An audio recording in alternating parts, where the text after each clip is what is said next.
We often live as if clarity were a given. Morality is obvious, meaning will come naturally. Maturity is a natural process and society, after all, is a good enough context to get by. But what if all those assumptions are wrong? What if every step is a step away from the truth? Even the smallest things contribute to opening a gateway to chaos, not out there but within us. 12 Roses for Life is more than just a code of conduct. It is a call to return to the most ancient spiritual structures of humanity. Live so that you can stand tall, not just with your spine but with your whole being. This book is like a precise scalpel that will cut through the epidermis of fallacies, peeling back layers of psychology we often deny and forcing you to answer questions that most people have learned to avoid. How many years have you lived avoiding an honest conversation with yourself? Do you really know why you are miserable, or are you just pretending not to know so you don't have to face it? This journey will not be easy, but if you believe that living right is worth the risk, this is a necessary start. Not because it leads to happiness, but because it can help you maintain your dignity, even in moments when all else is falling apart. Before going into the book summary, we encourage listeners to buy and read it to fully appreciate the book's content. Because only when you read will you understand the problems you are hearing me talk about. Now let me start summarizing this book. Rule 1: Stand up straight and round your shoulders. Symbol of inner strength and readiness to face chaos. Every living thing is governed by some order. Not only humans but even lobsters have a hierarchy. Something that seems foreign yet reveals our deepest nature. I tell you a story about lobster. When two lobsters meet in a small space, they don't simply share it, they guess who is stronger and who is weaker. At first there were vague gestures. A tilt of the head, a stance, a hesitation if neither gives in. Conflict will arise and the loser will change. Not only does it change position in the social hierarchy, but it also changes the biological structure of the brain. Serotonin dropped, its posture hunched. It cowered as if the world itself was crushing it. Does this image look familiar? A person who was just rejected, a child who was unjustly punished, an employee who was scolded by the boss in front of a crowd, all had the appearance of bowing their heads. Shoulders hunched, eyes lost, body reacting as if it understood what was happening, as if it had carried the wound for millions of years. It's not just an emotional expression, it's an ancient survival mechanism. We modern humans with smartphones and skyscrapers are not much different from lobsters. We live in invisible hierarchies in the workplace, on social media. Our families, schools, and bodies, whether consciously or unconsciously, react according to the implicit rules of those systems.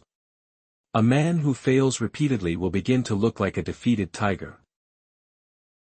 Their posture changes, they no longer look others in the eye. They are afraid to enter crowded rooms.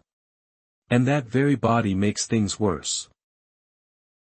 Because the people around also follow instinct.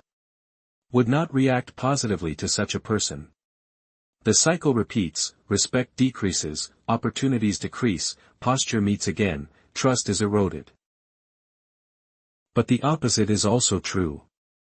If you change your posture, if you stand up straight, shoulders open, head up, your body starts sending the opposite signal to your brain. The central nervous system registers that something is going on, something has changed, and it responds by increasing serotonin. You feel a little more confident. Other people start to notice you more. And it's that one chemical reaction that can begin to break the cycle of failure. So standing up straight is not just a health indicator, it is a political act, a biological behavior, a spiritual expression. It says to the world, I'm still here, I'm not falling, I'm not running away. You might think it's a small act. But in a world where millions feel invisible, that's a big statement. The more you do this, the more your body responds positively. And then the world, or at least the people around you, start to react differently. An unemployed young man, he feels his life is meaningless, no one listens, no one waits. Every day, he wakes up late and eats carelessly. Glued to the screen and avoiding looking at himself in the mirror. Every action he took, even unconsciously, was a way of affirming that he was not worthy of living, and he believed it. But what if one day he simply changed his gait, walked a little faster, straightened his shoulders, opened his chest, looked up instead of down? Maybe no one notices, maybe nothing changes. But inside, an ancient system is recording this movement. It reminds him that maybe things aren't over yet. You can't control your whole life, there are too many variables, too many surprises, too much chaos. But you can control how you walk. You can choose your pose. You can choose to stand up straight, square your shoulders, and breathe deeply. And in this world, where so much is out of our control, that choice is a powerful one. When you stand up straight, you are also saying to yourself, I am worthy. I am not perfect, but I have the right to exist. I will not let shame crush me. I will not let my history lock me into the future. I am the one who will restore order. Starting with me. There is a reason why people who have been deeply hurt often withdraw. They no longer believe in the world, no longer believe in people, and sometimes they no longer believe in themselves. Mental shocks, a betrayal breakup, a public humiliation, a series of consecutive failures gradually change their bodies. It's not an overnight change, but a quiet but radical reshaping. They bow their heads lower every day. They shrank their shoulders more each morning for a while. They themselves no longer remember what it feels like to be a person who once walked proudly. I have met people like that. Those who were once the center of the room now sat against the walls. Those who once laughed out loud, now just smiled slightly. They don't need anyone to hurt them anymore. They have done enough for themselves. And one thing I realized, when a person can no longer stand up straight physically and mentally, it is difficult for them to reach anything worthy. Not because they are inferior, but because they have locked themselves in an invisible cage. Therefore, I believe that standing up straight and stretching your shoulders is not only a biological lesson but also a moral lesson. Because it takes courage. It requires you to say yes to a world you once wanted to retreat from. You can't walk proudly if you still resent everything. You can't hold your head high if your heart is filled with bitterness. So, standing up straight is not just a physical adjustment but a journey of inner transformation. It is the act of a person who chooses to believe that he still has something to give to the world and that the world still has something to give him. Of course, this is not easy. The world is not a fair place. Not everyone who stands tall is respected, and not everyone who bows his head is a failure. But behavior still matters because it's the message you send. Not for others first but for yourself. If you walk each day as if you have a reason to live, eventually you will live as if it is true. The body is the first whisper that awakens an idea. And then that idea can become a belief, an action, a life. If a person has no hope left, can they start over just by changing their posture? No, at least not right away. But that may be the only starting point they have. And that's why I emphasize this first rule. When all advice seems empty, when all encouragement becomes meaningless, then action. Something that doesn't need words can still be the key that opens a door. Stand up straight. Not because you are sure to win, not because you are not afraid, but because you do not want to live as a shadow. You don't want to disappear. You don't want to wait to die in silence. You want to try just one more time to see if this life has anything left for you, and you will start by walking as someone who still has choices. You won't wait for the world to validate your worth. You will confirm it yourself by your own posture. If you do this every day, stand up with the attitude of a believer. Step out into the street with your eyes looking straight ahead, your back straight as you talk, and you will begin to see small changes, not dramatic changes, but the first oscillations of an awakened biological system. The world is still challenging, but you are no longer completely consumed. You start out in the midst of chaos and draw some order. Just a little bit, but it might be enough to keep you. And so you move on. Not because you know the destination, but because you choose not to stay in the dark anymore. Rule 2. Take care of yourself as you would a loved one. Many of us would take care of another person, even an animal, much better than we would take care of ourselves. You will probably want to take your dog to the vet immediately if it stops eating. But if you find yourself in a state of insomnia, exhaustion, or prolonged confusion, you ignore it. As if taking care of yourself is something unnecessary, as if you are not valuable enough to be saved. Why is that? Why can a single mother devote all her heart and soul to her child's education but not bother to take care of her own health? Why can a man work 12 hours a day to support his family but fall into depression without seeking help? The answer lies deep in consciousness, where we unconsciously assign an image to ourselves. I am not worthy enough. I dug into this while reading through medical statistics. There is a number that I cannot forget. More than half of people do not take their medications exactly as prescribed by their doctors. Even though it is well known that non-compliance can have serious consequences, the reason does not lie in laziness or ignorance. The real reason is that many people do not believe that their lives are important enough to be cared about. So what's going on? I think deep down, a lot of people believe they did something wrong. They carry a lingering, vague sense of guilt. Maybe something happened a long time ago. One hurtful word, one moment of weakness, one unforgivable failure. And from there they begin to see themselves as inferior, unworthy of kindness, unworthy of love, unworthy of care. They don't say it out loud, but they act as if it were true. It is a perverted moral system.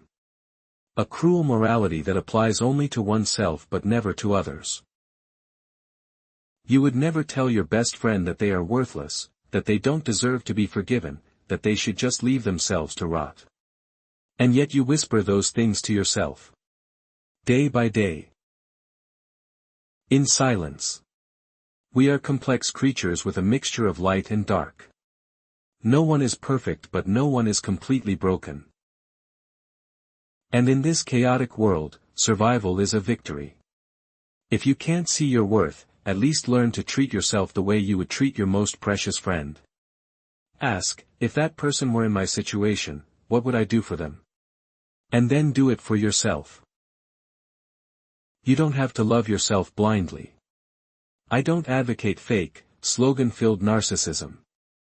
I'm just saying be responsible for yourself as if you are the only one who can save a life and that life is you. If you don't do it, who will? Think of a dedicated doctor. He is not an easy man.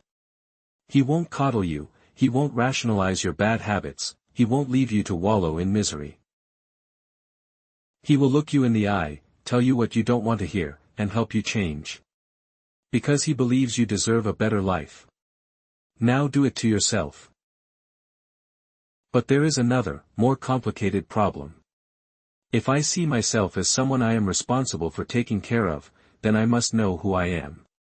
I can't help someone I don't understand. I can't prescribe if I don't know what's wrong with them. And in this case, the patient is myself. So who are you? That is not a simple question. You are not just someone's child, someone's employee. Role in a social relationship. You are not the sum of your mistakes or the product of your circumstances. You are an independent being, capable of love and destruction, of the desire to fly and the instinct to self-destruct. You are chaos, order. And to care for such a being, you need humility, wisdom, and forgiveness. When you help a friend, do you usually ask what is best for them? Not just in the present but in the long term. You don't let them off the hook by indulging, nor do you push them over the edge by judging. You do it because you care, because you want them to be a better version of themselves. And if you deserve the same thing, then you must ask yourself the same question. What is best for me? Not in a moment but in the long journey. That doesn't mean you have to be selfish. Conversely, when you take care of yourself properly, you begin to become more able to help others. You are no longer a beggar for every color of love.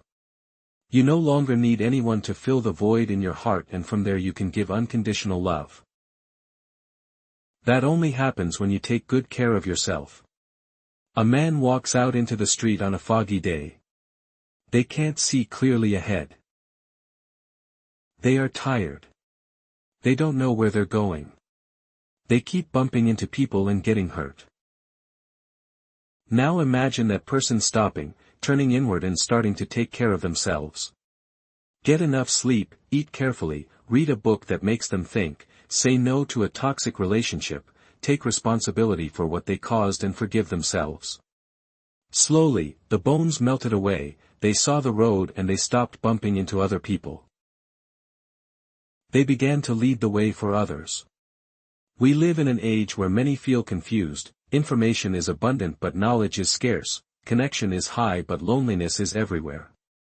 In such a context, the smallest act of self-care, not through cosmetics or positive banners but through a commitment to living responsibly, becomes a silent rebellion against chaos. You can start from very small things. Say no to something you know is harmful to you, no matter how attractive it is. Clean up that room you've left cluttering all week. Make that phone call you've been putting off because of embarrassment. Write down the thoughts that bother you instead of letting them linger in your head. Every such action is a declaration that you matter, that this life, however messy and painful, is worth living and you are worth living well in it. You don't have to wait until you feel worthy to start taking care of yourself. Because that very act of caring will make you start to feel more worthy. Self-esteem is not something that is given. It's something you build step by step by doing things for yourself.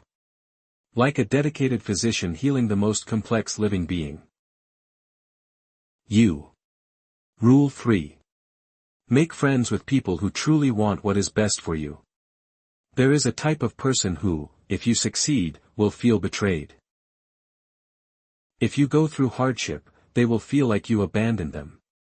And if you dare to dream bigger than your old limits, they will look at you with suspicion, even anger.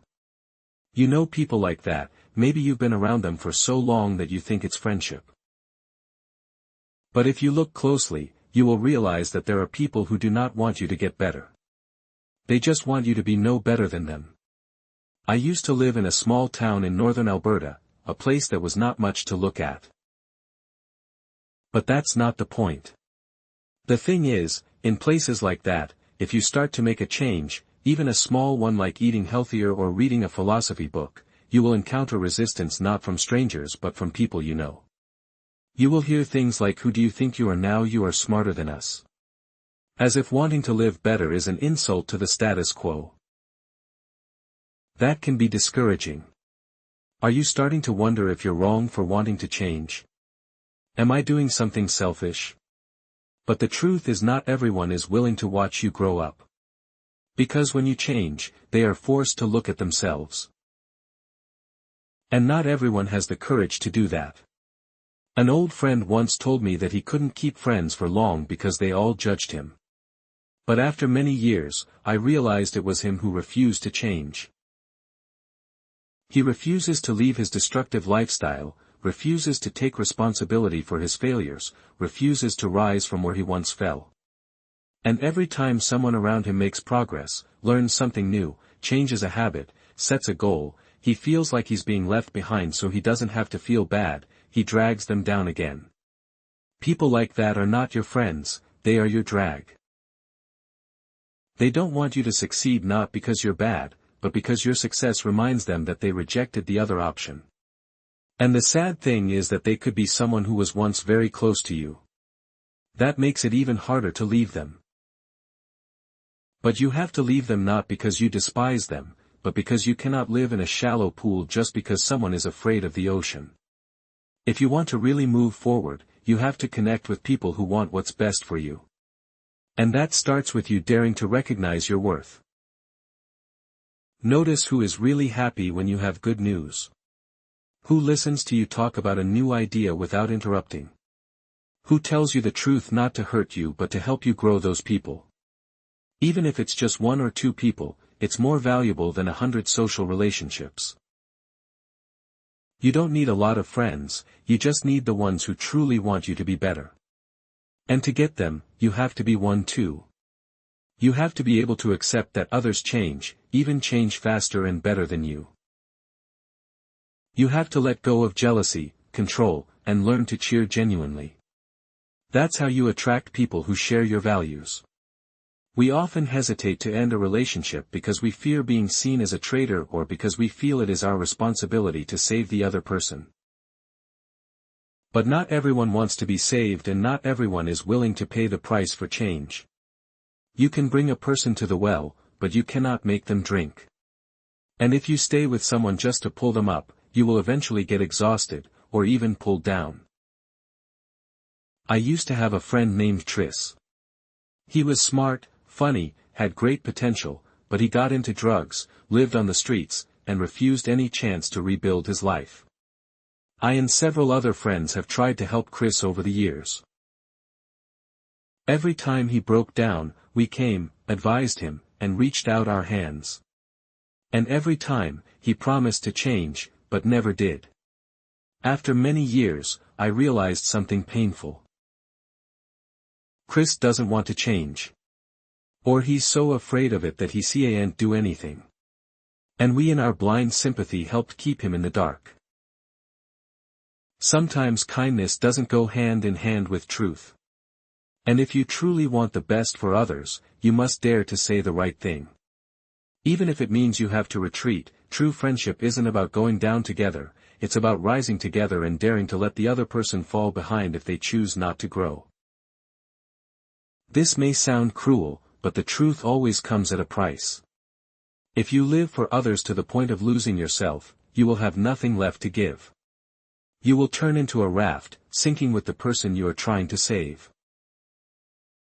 So if you want to live a meaningful life, find people who want it as much as you do.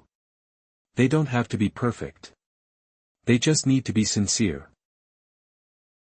You'll recognize them by the way they listen without judging, by the way they remind you when you're slipping, by the way they're there when you have nothing left to brag about.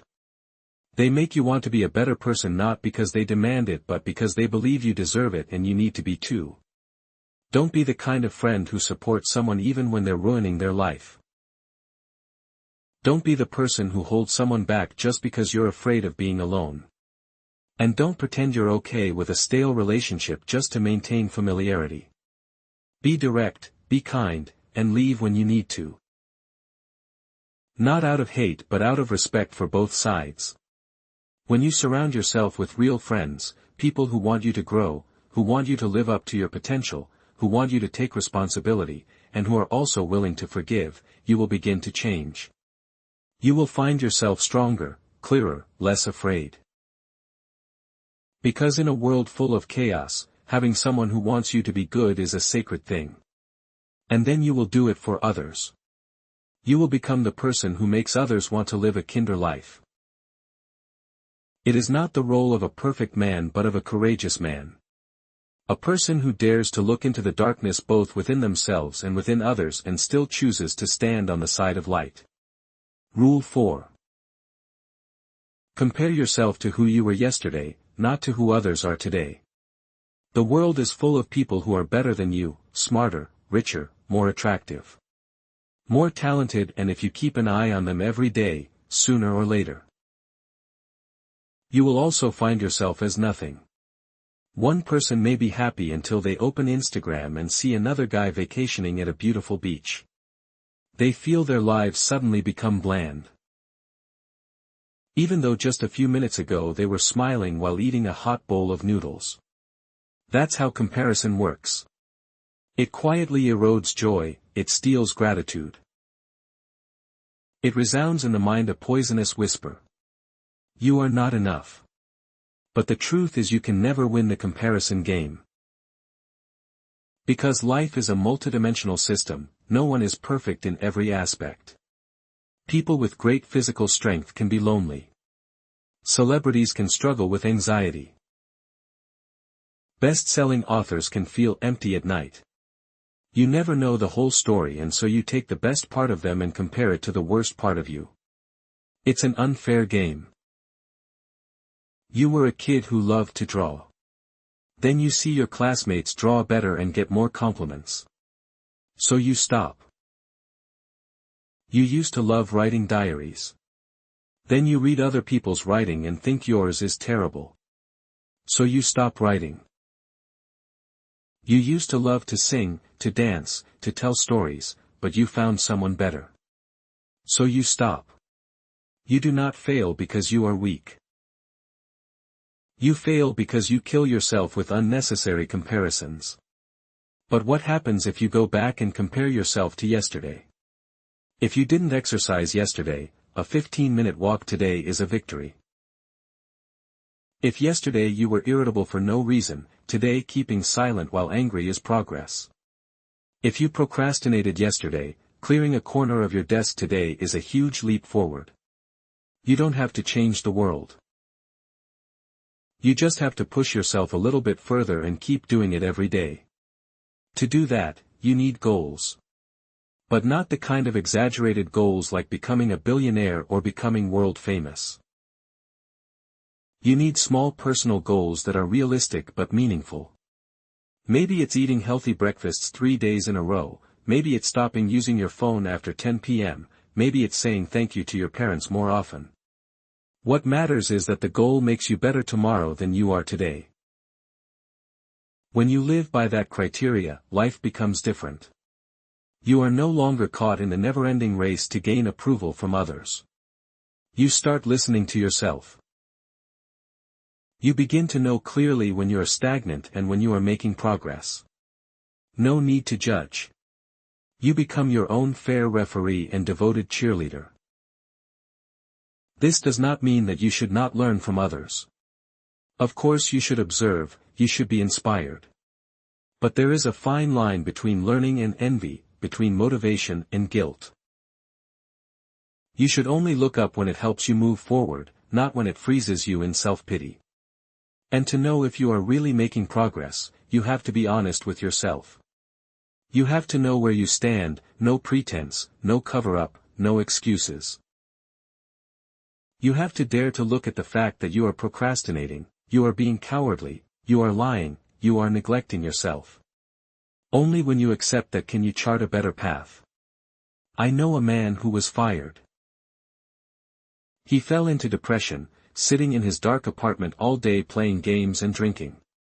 But then one day, he simply got up and opened the window. The next day, he cleaned the bedroom. The next day, he wrote a list of 5 things he would do that week. He did not try to become an instant success. He just tries to make today better than yesterday. A year later, he had a new job, his figure had changed, and his eyes were no longer gloomy. Change doesn't come from magic, it comes from small actions repeated. And when you stop comparing yourself to the world, you free up energy that would otherwise be consumed by jealousy, low self-esteem, and hatred. To use that energy to invest in yourself. I have taught hundreds of college students. I see very clearly the difference between people who always look at other people's scores and those who only focus on improving themselves. The first group is always confused, jealous, and tired. The latter group, although having a weaker start, progressed more steadily, happily and sustainably. Because they know exactly who they are competing with. This world is full of chaos, you can't control other people. You can't really know where they come from, what they've been through, or what baggage they carry. But you know very well who you used to be. You know what you thought, felt, did, and so you can compare accurately with the old version of yourself. It's real, it's personal, it's meaningful. You will never be the best in the world, nor will you ever be the worst. You just have to be better than you were yesterday. And if you do that long enough, you will go very far, further than you ever thought possible. No need to win over anyone, no need to become a legend, just don't betray yourself one more day. And then there comes a time when you look back and you find yourself surpassing the people you once admired. Not because you compete, but because you persevere in taking each step alone, silently but with full will. Rule 5, don't let your children do things that make you unable to love them. A child does not come into this world as a blank sheet of paper. It came as a whirlwind, full of potential but also full of chaos. If you don't teach it, it will learn by instinct if you don't set limits. It will find its own boundaries by going through everything. If you don't correct it, it will test you constantly until it knows for sure who is in control. And if you keep letting it do things that make you hate it, sooner or later you will not be able to love it properly anymore. Many parents think that loving their children means never saying no. But love is not indulgence. Love is seeing the potential in a little person and being willing to do the hard things to help it grow. Even if it makes you unlovable for a moment. You have to be brave enough to endure your child's angry eyes when you refuse to give him another candy. You have to be strong enough to drag it out of the supermarket when it throws a tantrum in the crowd. You have to accept being a bad person in its eyes today, so as not to see it become a miserable person in the future. I once saw a boy about 3 years old harassing his mother continuously at a crowded train station. He kicked his mother, yelled at her, and threw things. The mother just bowed her head and said softly, "Don't do that, my dear." But the boy did not stop, and even pressed forward. I don't blame you, I blame the adults. Because the boy is testing the limits, he doesn't know where to stop and the mother didn't teach that. But life will teach and the lesson will be many times more cruel. A child who is not trained to behave well will soon be eliminated by society.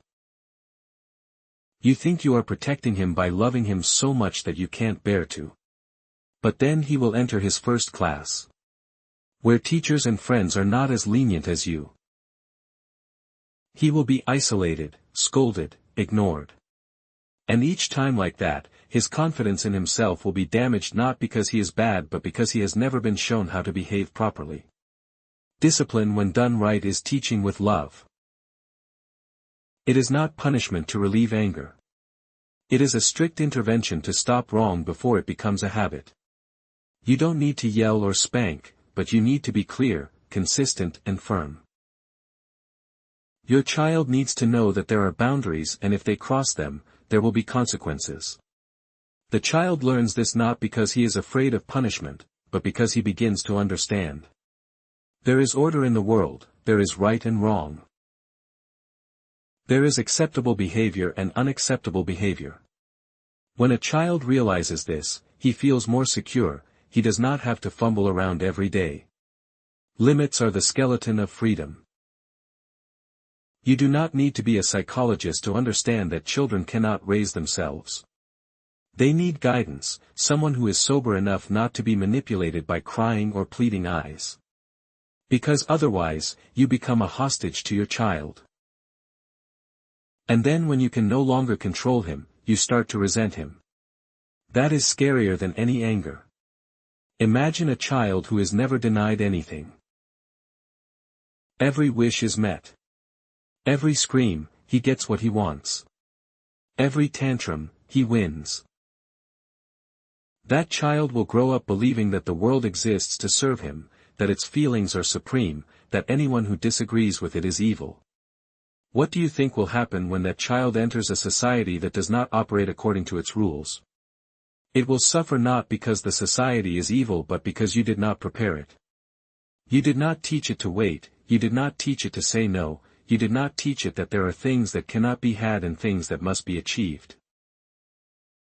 You let it go into the world with the mindset of a king when this world has no throne for anyone. And then you will begin to feel disconnected from that child. You no longer like it. You avoid talking, you delegate the teaching to others. You begin to give up and worst of all. The child feels it. He sees the bored eyes, hears the impatient voice, feels the invisible avoidance and he begins to wonder what is wrong with him. Even though you cannot answer that question clearly. I have met parents who say that I love my child, but I can't stand him. And that, if left unaddressed, becomes the root of broken relationships. A child who is not loved properly will grow up with a hole in his heart. And from that hole, many problems will flow. Lack of confidence. Abandonment, obsession, self-hatred. Seeking acceptance at all costs. If you don't teach your child how to behave properly, others will do it for you through coldness, contempt, or even violence. If you don't set limits, the world will set them in a harsher way. And if you let your child do things that make you unable to love him, you are creating a child that no one can love.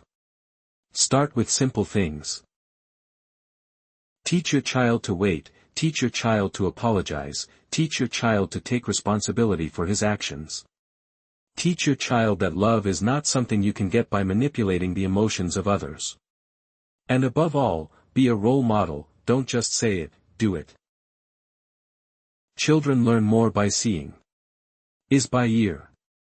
True love is not soft, it is strong, clear, and ready to face conflict if it is necessary to protect what is right. A child raised with such love will not only grow up, it will know how to love back properly, and it will enter the world. Not as a demander but as a giver, a liver, a harmonizer. Rule 6, clean up your little world before criticizing the big world. Sometimes the world drives you crazy. You look around and see injustice everywhere. Good people are oppressed. The wicked climb high, the poor are abandoned, the powerful are untouched. You read the news and feel your heart clench. There are things that seem to only exist in nightmares: war, torture, rape, betrayal, and you wonder, how can one live in such a place? Some people choose anger, some choose resistance, some choose destruction. They see the world as a rotten machine that needs to be broken. Broken. They hate its very existence and sometimes hate the survivors in it. They think if the world is this bad, it's best to let no one live happily. That's where homicidal maniacs start and also where deep despair begins. But before you condemn the world, have you cleaned up after yourself? That's the question I want you to face. Have you cleaned your room? Have you apologized when necessary? Have you stopped judging others just because they are different from you? Have you paid your debts, stopped cheating, started taking care of yourself? Have you been kind to your closest friends? Have you taken the time to understand what you really do every day? If the answer is no, don't be so quick to blame life because it might. The chaos you hate is starting from within you.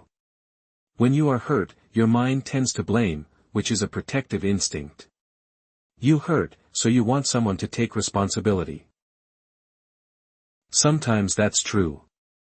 There are real harm doers, there are injustices. Indefensible. But if you let that pain become an excuse to take out your anger on everyone, you are losing yourself. You are no longer the victim. You are part of the darkness. I have read the diaries of serial killers. What is scary is not the coldness, but the feeling of victimhood they carry. They do not think they did anything wrong. They think they are taking revenge on a world that has betrayed them. That is the painful lesson. If you do not restore order within yourself, chaos will use you to spread outward. You cannot properly fix the world if you are in chaos yourself. You cannot shout morality at others if you are lying. You cannot demand justice when your soul is still sliding into darkness. Start with yourself.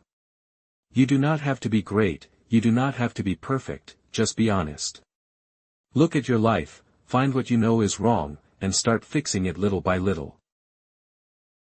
If you cannot trust the world, at least live in a way that you can trust yourself.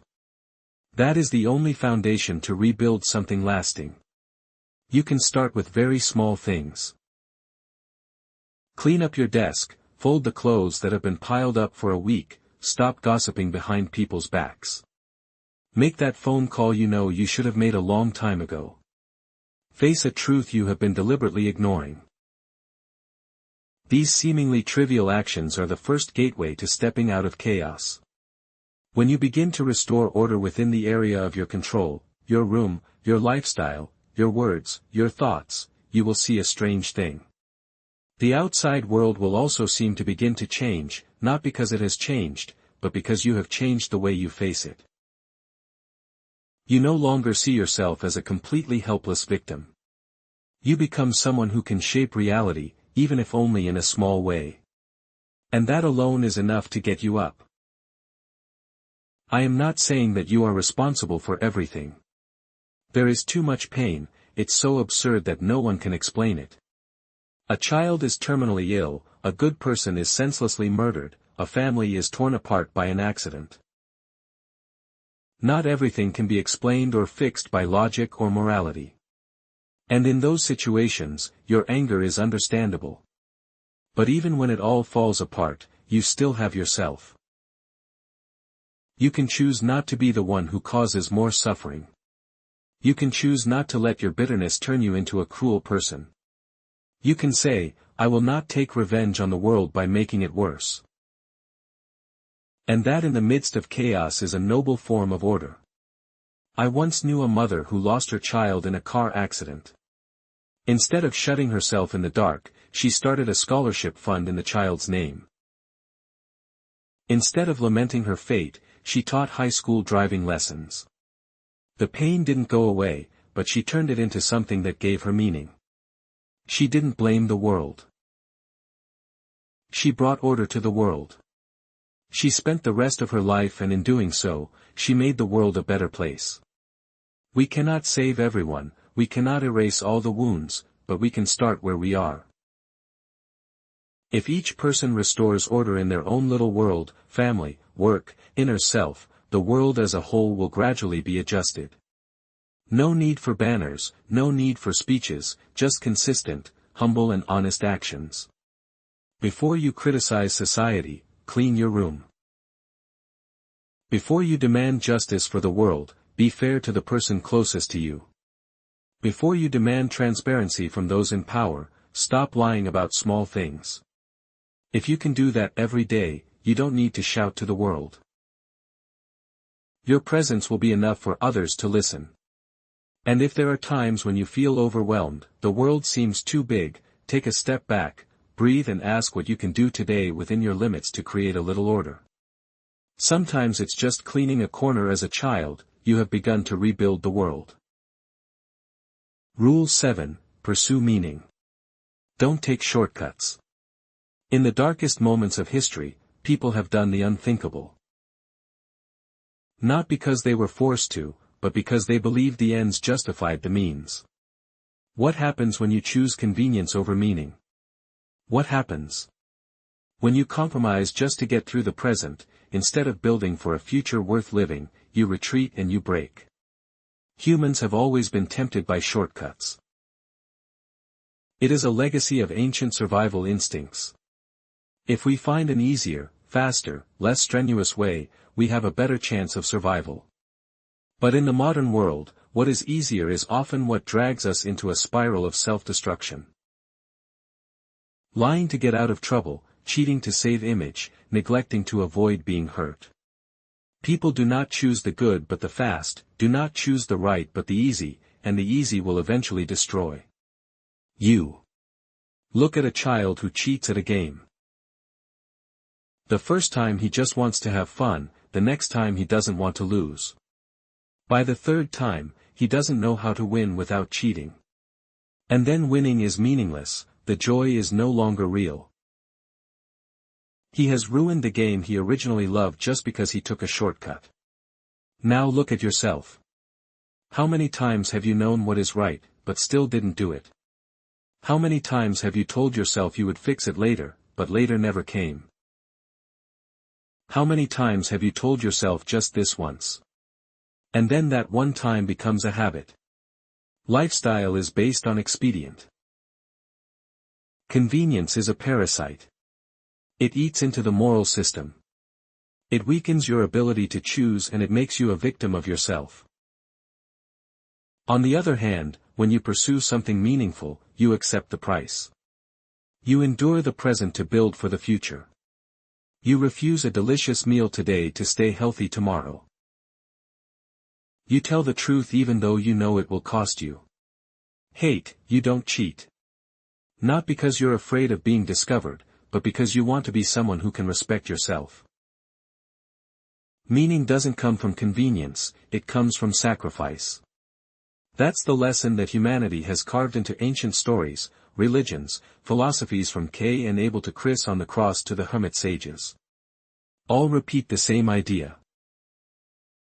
To reach something of profound value, you must give up what's easy before you. You stand before two roads, one side is a smooth red carpet. Flashing lights, sweet invitations. Come in, everything is easy. The other side is a rocky slope, the sky is gloomy, no one is calling. But the second road leads to the top, where you will see the world from an angle that those who choose the easy road will never know. We often think of meaning as something big. Saving the world, discovering the truth, creating miracles. But actually, meaning can start very small. Like the fact that you spend the time you spend playing with your child even though you are tired, like choosing forgiveness instead of resentment. Like doing the right thing even though no one sees it. These are not flashy moments. But when you accumulate enough of them, they will form a life that you can walk through with your head held high. I once worked with a man who had a serious alcohol problem. He had ruined his marriage, lost his job, and even been disowned by his family. During a conversation, I asked him, "Is there anything left in your life that you feel is worth keeping?" He was silent for a long time and then he said he had my son. From that day on, he started visiting his child regularly, then he quit drinking, then he went back to work. Not because the world changed, but because he chose something more meaningful than his addiction. Meaningful things often come with pain. It requires you to step out of your comfort zone and say no to the easy part. But it is also in that pain you find a reason to exist.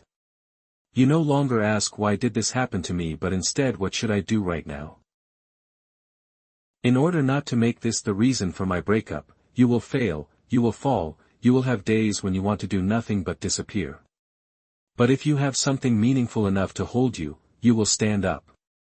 Not because you are strong, but because you have a reason not to let go.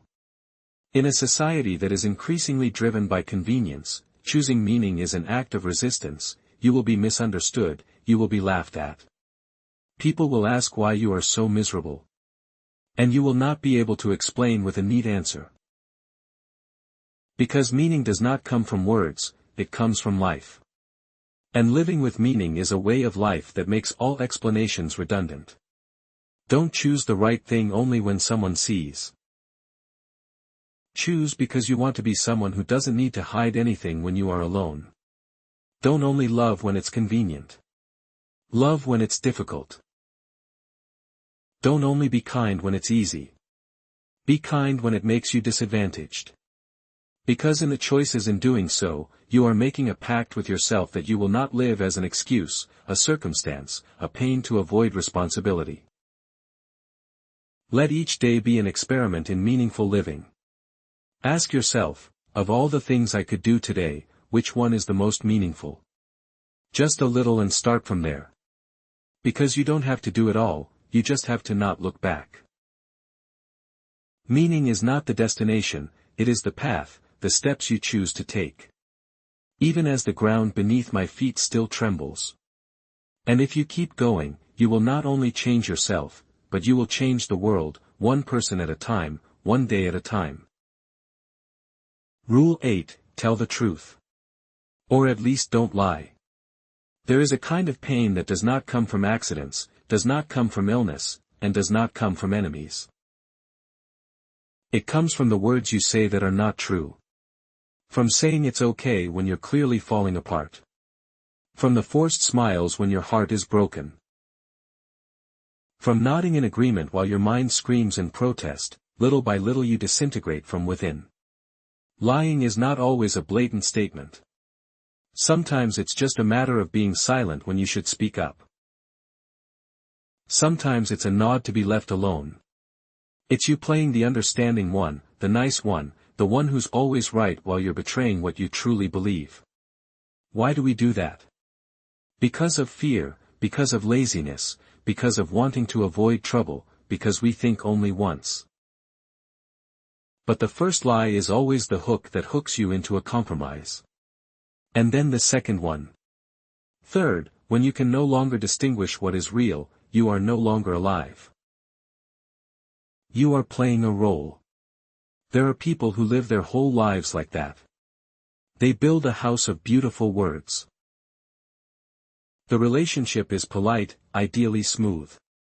But they didn't dare break anything because they knew if one brick fell, the whole wall would collapse. And so they kept quiet, they nodded, they smiled at the right times, and they died. Telling the truth is a risky act. You will lose friends, lose fake affection, lose comfortable roles. You may be hated, misunderstood, isolated, but you will have one thing left, yourself. I once talked to a student who was about to graduate. He received a job offer from a big company, high salary, good reputation. But he didn't want to do that job. It goes against everything you stand for. But he still intended to accept. Because parents will be happy, because everyone will admire, because who would refuse such an opportunity? I asked him, if you worked there, could you look in the mirror every morning and respect the person in the mirror? He was silent for a long time. The truth is not always pleasant. Sometimes it is the knife that cuts through the illusions we nurture all our lives. But it is from that cut that something new can grow. It is not rudeness, it is not cruelty, it is courage, it is the choice every day not to betray yourself. Even if it messes up your life for a while, when you start telling the truth, life won't immediately become easy, quite the opposite. It might get messy for a while. Those who are used to your easygoing version will feel insecure. They will demand your return. Sweet, compliant, predictable. You will have to face long-buried conflicts. You will have to cut some ties. You will lose your sense of acceptance in the false circle of safety. But in return, you will get something that all the lies can't bring. True connection with yourself and with the world. Because when you speak the truth, you are forced to listen to yourself. You can't speak the truth if you don't know what you believe in. So you have to dig deep, you have to ask yourself what is right, what is wrong, what am I feeling, why is that? And the answer won't come easy. It comes after many sleepless nights, after difficult conversations, after you dare to admit that sometimes you are wrong, but step by step, you will start to believe in yourself. Not because you are always right, but because you stop fooling around. The truth will be a solid foundation for you to walk on instead of having to constantly edit your words, cover up your actions, and fear being discovered. I used to have a coworker who was always trying to please everyone. He smiles at even those who hurt him. He agreed to decisions that he knew in his heart were wrong. And then one day he collapsed. Not because someone attacked you, but because you built your whole life on things you don't really believe in. Conversely, I also know a man who never says what he does not believe to be true. Even though it cost him his job, his money, his reputation, when you looked into his eyes, you saw something very rare. Serenity has nothing to prove. Telling the truth is more than just not lying, it's a commitment to living truthfully. With others and with yourself. You will have to learn to say I don't know when you are not sure. You will have to learn to say I need more time when you are unclear. You have to stop before following the crowd and ask, is this really true? And have the courage to act on the answers. You will be amazed at the power of truth. When you tell the truth, you will notice that the people around you will also start to change the way they react to you. Some people will back away. But the people who stay, they will start to believe you deeply. And gradually you will build a little world where you don't have to pretend anymore. And if you can't tell the whole truth, start by not lying. If you can't state what is true, at least don't state what is false. Truth is fire.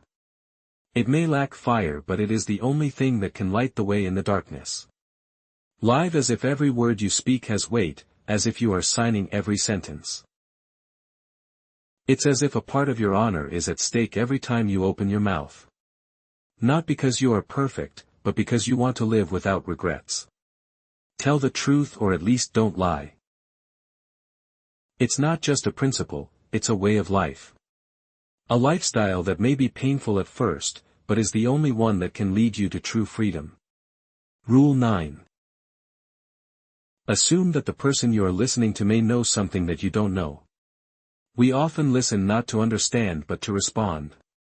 The other person had only said half of his sentence, I've already started thinking about how to refute. Their words have not yet fallen to the ground. I have prepared a speech in my head. Really listen.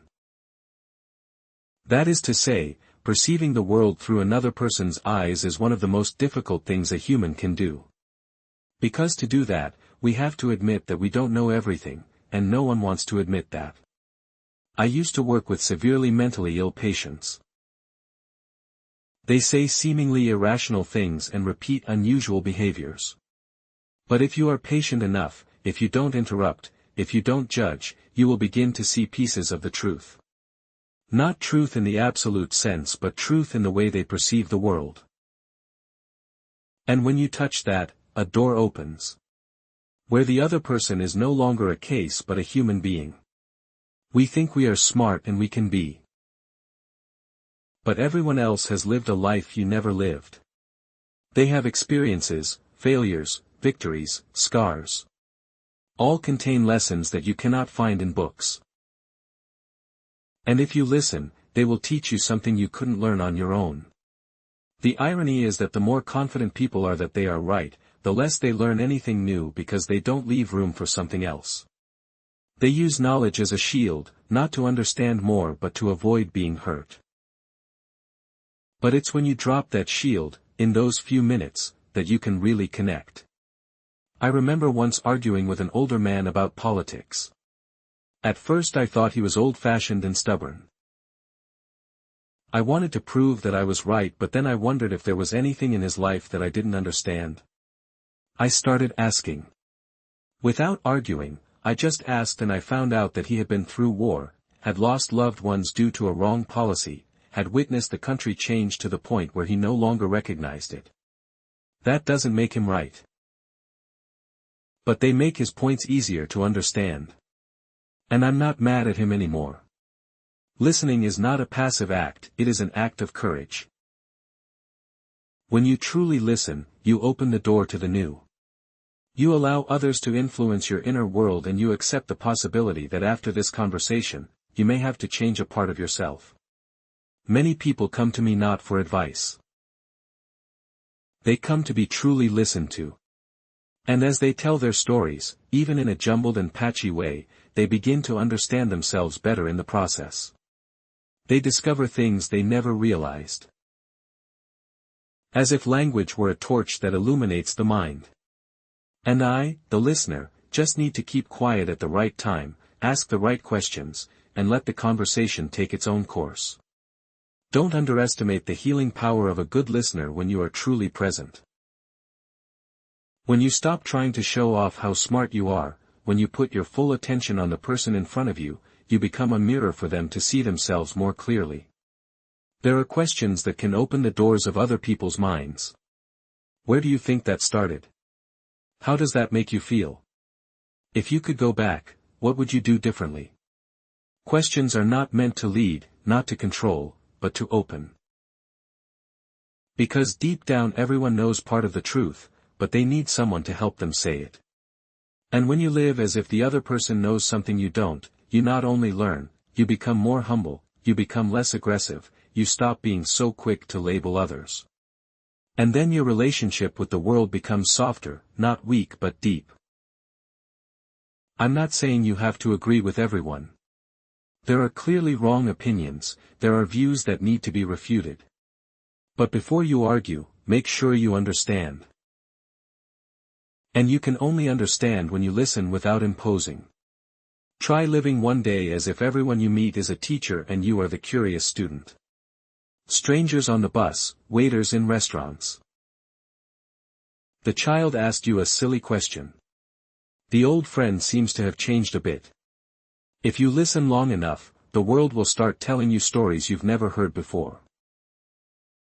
And then when it's your turn to speak, you'll speak differently, not to prove you know, but to contribute to an honest, human conversation. A conversation that leaves both parties with something deeper, not just answers but a connection. Rule 10, process in your speaking. Ambiguity is the faithful accomplice of chaos.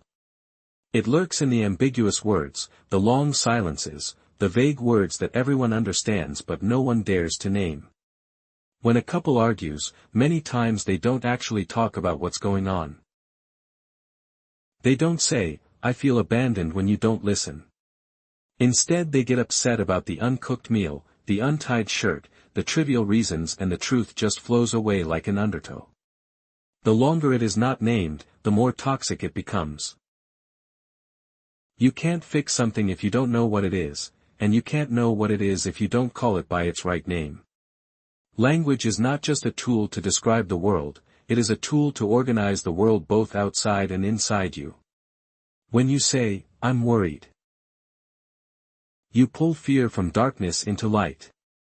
When you say, "I feel betrayed," you are giving a name to the turmoil in your heart, and once it has a name, you can start doing something about it. I once talked to a man who was in a crisis. He can't sleep, can't concentrate, and gets angry easily. I asked, "What do you think is going on?" He replied, "I don't know." I asked again, "So what worries you most?" He was silent for a long time and then said, "I'm afraid my wife doesn't love me anymore." That was the first time he said that. And in that moment, everything became clearer. From there, we could begin to talk about insecurity, distance, and choices. Ambiguity is a temporary refuge, it gives you a sense of security. But that's a hollow security. You will pay the price in delays, misunderstandings, and silently broken relationships. You live in a house where you don't know where to look.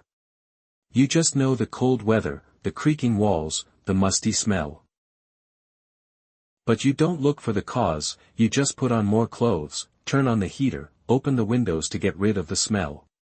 Then you get used to the cold, the humidity, the smell. Even when the ceiling falls down, you still say, "It's okay, I can handle it." Such is the ambiguity. When you don't say what you want, you leave people guessing, and they will guess wrong. They will understand in their own way. Then act on that speculation. Then you get frustrated, then you get quiet, then you build up. One day you explode. But what you bragged about is no longer the original story. It was a rage built up from countless misunderstandings that were never cleared up. Some people don't dare to say, "I need you to hold me right now," so they pretend to be strong and blame others for being heartless. Some people don't dare say, "I'm afraid of being abandoned," so I control everything and then get called selfish. Some people dare not say, "I feel worthless," so I compensate with success. Then it was empty again. Language, when used correctly, is not just a tool of communication, it is a way for you to restore inner order. Each word you choose is a building block of your mental map. If the map is wrong, you will be lost. If that map is blank, you panic. But if the map is clear, you can go. No matter how bumpy the road ahead is, and this is true not just in emotions, it is true in actions. The more specific you are about what you want, the more likely you are to get it. "I want to be happy" is a vague sentence. "I want waking up every morning stress-free" to be a clearer start. "I want to find a job that matches my abilities and values within 6 months" is an actionable goal. Language shapes reality.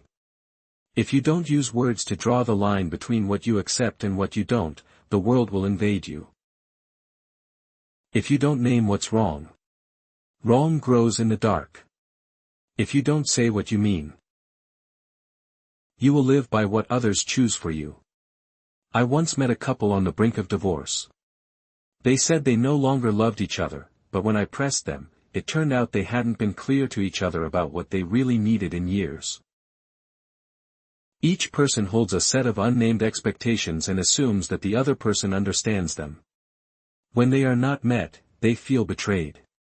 Even though we never had a real conversation, we started over by learning to name the smallest thing. And from there everything started to change. Don't hide behind ambiguity. Don't say anything when you don't feel okay.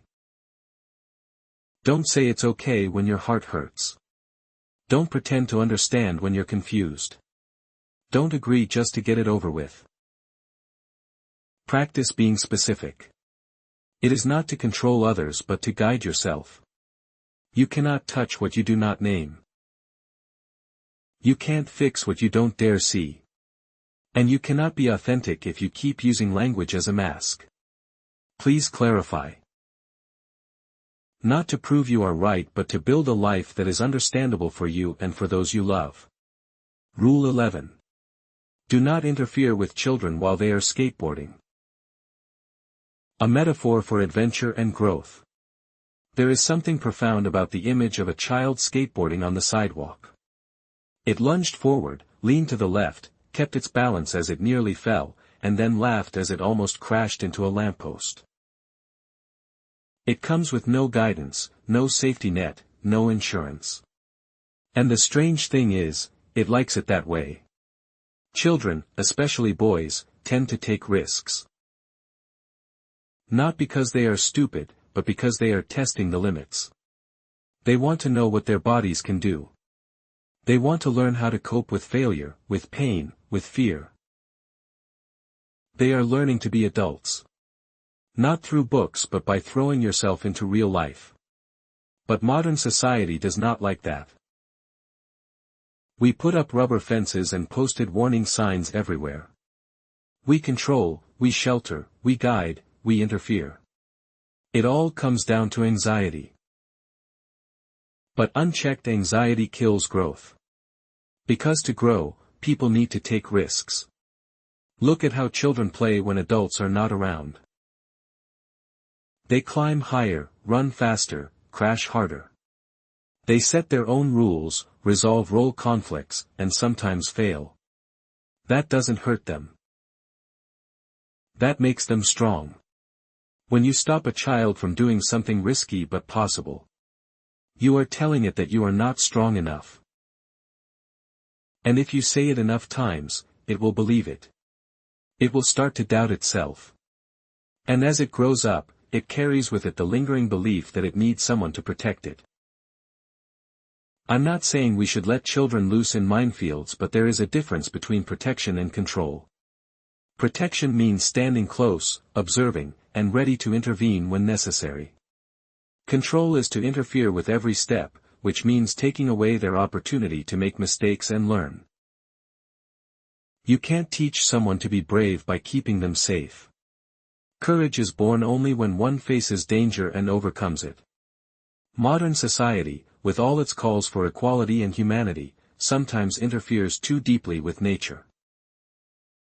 We are so afraid that our boys will become aggressive that we try to eliminate all signs of adventure, strength, and competitive spirit. We want children to be obedient, clean, and polite, but at the same time we also want them to be strong, creative, and courageous. You can't have both if you deprive them of the experience. A child learns to face his fears when he climbs high and runs fast. Fight, argue, adventure. It learns to judge risks, assess consequences, and take responsibility for itself. You cannot impart these skills through lectures. You have to let them experience. And if you constantly butt into every play, every conflict, every challenge your child encounters, then when it comes time to stand alone, they won't be able to. I once watched a group of teenagers skateboarding down the stairs of a government building. The adults called the police. Prohibition signs were put up and surveillance cameras were installed. But what I see is not dangerous behavior that needs to be suppressed. I see courage, focus, creativity, friendship, and never giving up. They fail, fall, get up, try again. They cheered each other and laughed. Scold each other for clumsy falls. It's not rebellion, it's training. We live in an age where everything is flattened, risk is eliminated, differences are monitored.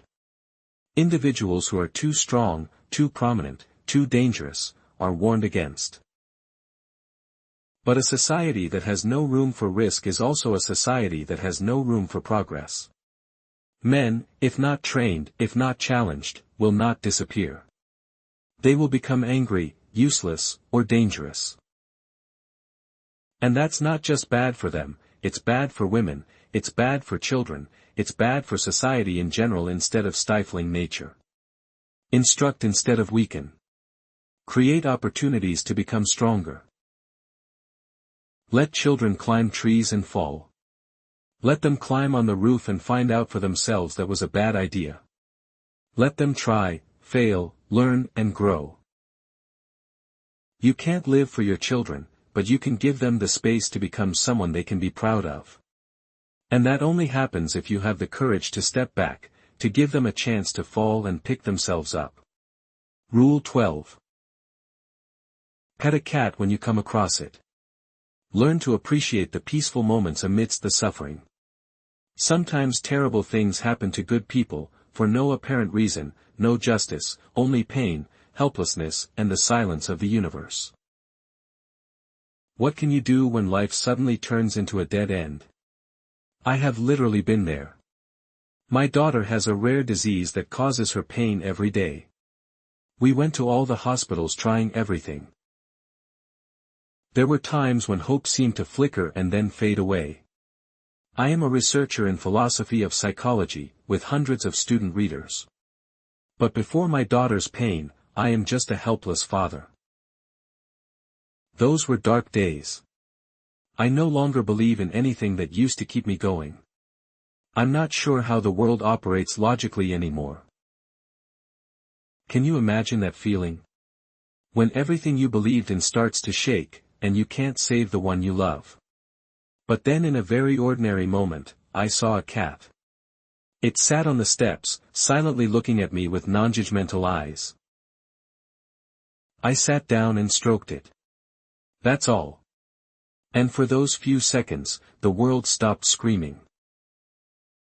There is no pain, no anger, no despair, just a small peace like a drop of water in the desert. I'm not saying that petting a cat can heal pain, but in terrible moments, the only thing you can do is look down, not to fall but to find something still good. Sometimes it's a ray of sunshine through the window. Sometimes it's the birds singing in the morning. Sometimes it's the silent handshake of a friend. And sometimes a nameless cat sitting in the middle of the street. Find those moments. They don't erase reality but they help you move on. Someone said, live for your ideals. Others say, fight for justice. Those are all true. But on the days when you no longer have the strength to fight, live for the smallest moment that keeps you from collapsing, live for the next breath, for the look in the eyes of your loved ones, for an afternoon without screaming. Not because you are strong, but because you are not ready to let go. When you are living in constant suffering, you cannot plan long-term. A day is too far away, sometimes an hour is a challenge. In that situation, the only thing you can do is divide the world into small pieces so that you can endure it instead of asking, how can I live through this life? Ask, how can I live another 10 minutes and the next 10 minutes? And so on. The people who endure best in disaster are not the strongest or the smartest. They are the ones who know how to find an anchor, a reason to not collapse completely in the vast sea of chaos. Sometimes that anchor is small as your smile, as familiar song, as whispering that I'm still here.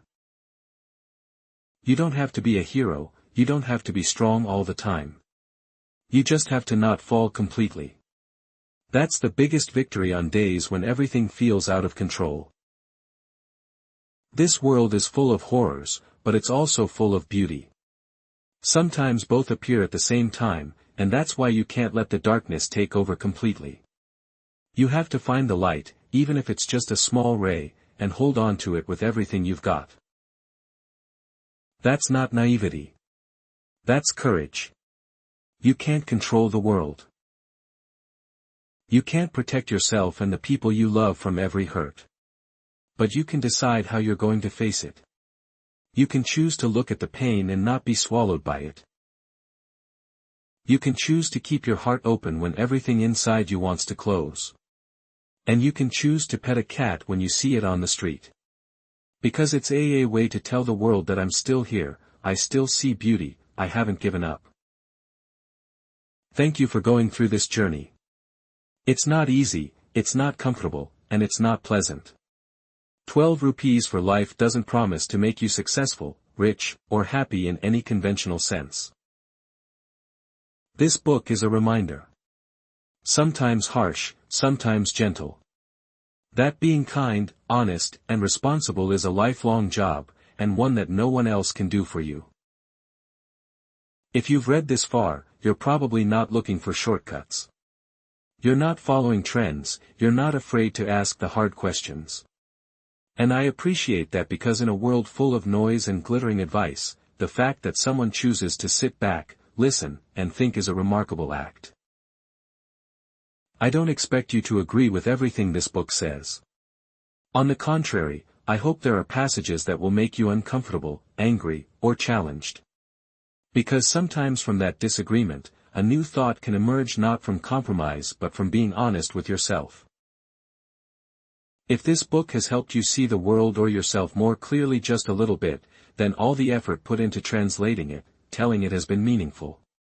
I hope you leave a review or share your feelings not to count likes or views but so that we, who are trying to live responsibly in a chaotic world, can recognize each other even through just a few words. And if you have another book, a work that has made you stop, sigh, think deeply or simply made you feel less lonely, don't hesitate to share, maybe that will be the next journey we take together.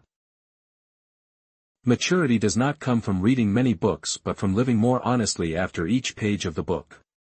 I hope you will continue to live like that. Now book says goodbye and see you again.